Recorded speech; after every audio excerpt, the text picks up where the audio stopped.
Welcome back to Skyrim SE. I'm going to go through these mods that I have recently added. If you have any questions, leave them down below. So we're going to start up with the first mod, and this is going to disable that stretch animation that your followers perform when they have their weapon drawn. So I always found this annoying, and I remember seeing this mod a while back and asking the author for an LE port, and they still haven't made the dang thing. So I have since moved to SE, so I decided to try this mod, and it seems to be working. And you know, I tried this on Lucy and Flavius, and he stopped doing the animations, and it works flawlessly. So I am going to keep this one. So next is the sprint stop mod, and this is going to play a small stopping animation when you stop sprinting. It's more of an immersion mod, and it works really well. The only thing that I have noticed is that you may have to sprint for about 2 to 3 seconds in order to trigger the animation. If you sprint for about a second then stop, the animation won't trigger, most likely because you haven't built up enough momentum. I haven't experienced any delays or lag with this mod. Hopefully in the future, we can get a mod that's similar to this, like if you're running in one direction and then you decide to quickly run in the opposite direction, your character will maybe do like a pivot animation. So I hope to see something like that in the future. Every once in a while, I go to a mod called Rapid Bow V3.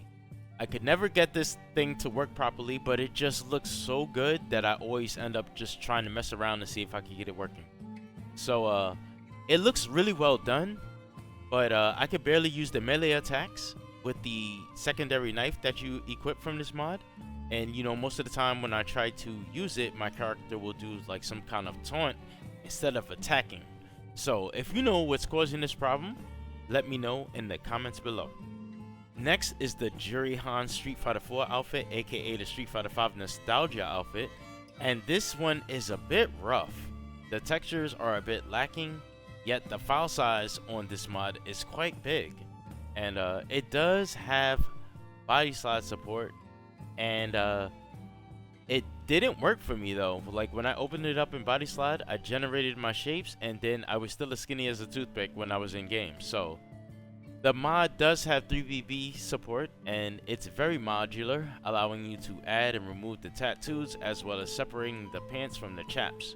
You can also remove the wig, and the wig has SMP support. Next is a face replacer mod for Jarl Elisif in Solitude, and this will give her the face of Anne Hathaway. I wanted to try this because I thought that it looked very accurate. I don't know much about Anne Hathaway outside of her role as Catwoman in the Dark Knight movie, which I really liked, by the way. So this mod, I think that I will hold on to just because of how good it looks. So shout out to the artist for making this one. You can also have her replace the Morthal Jarl if you prefer that replacement instead. Next is the Muscular Kajit skeleton and textures. This is my go-to body for male Kajits. I have had this mod for as long as I can remember, and I haven't had any problems. It's compatible with all body mods that I have tried, like Himbo and Sam. So you can even use Sam morphs on both the player and NPCs that use this skeleton. Next is Mihail's cow replacer, and this is a must-have if you care about these types of mods. It's a huge upgrade from the vanilla cow and all the other cow mods that I have noticed on Nexus.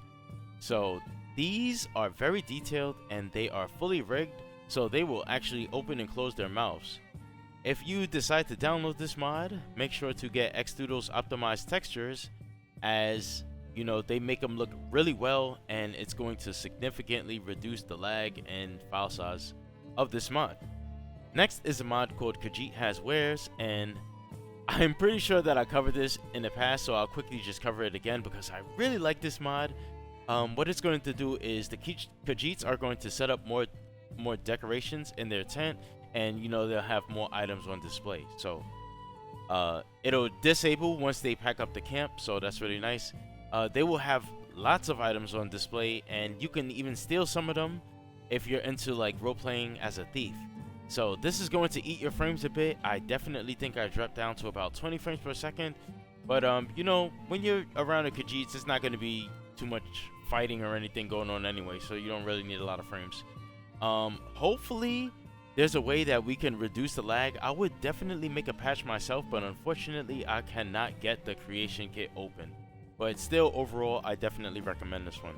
Next is the Mer of Horses, and this mod will change the horse models in the world and give them many different options when using them. So you can access their inventory and change their saddles through, you know, like the inventory that appears. And I went and used the add item mod to check all the available saddles from this mod, and there was only 3. So there was like the Fur, the Dark Brotherhood, and Imperial. So shortly after installing this mod, a MCM will appear, unlike Convenient Horses, and you can use it to set up hotkeys and adjust stats. So you can tell the horse to follow you or wait remotely, and if you get too far from it, you can use a whistle to call it to you. So you can change the ownership of the horse to give it to your teammates so that they can ride it, and you know, they'll jump on the horse while you're riding another horse. So you can, you know, have like multiple horses that you claim at a time, and then you can assign them to different herds. There's a lot that's going on with this mod, even though it's very light. So that's another reason why I was inclined to download this mod. And I definitely went and tried to use my favorite horse mod, which is Blaze of Eventide, to see if he was compatible with this. And for the most part, he isn't. I was unable to claim him using the horse claim power command, and I noticed a small bug where he would enter interiors with me. Like, I went into the veterans retreat and he went inside the dungeon and started fighting bandits with me, and he also stepped inside of Whiterun with me. So make sure that you send Blaze back to the Shadow Realm before you go into cities and things like that.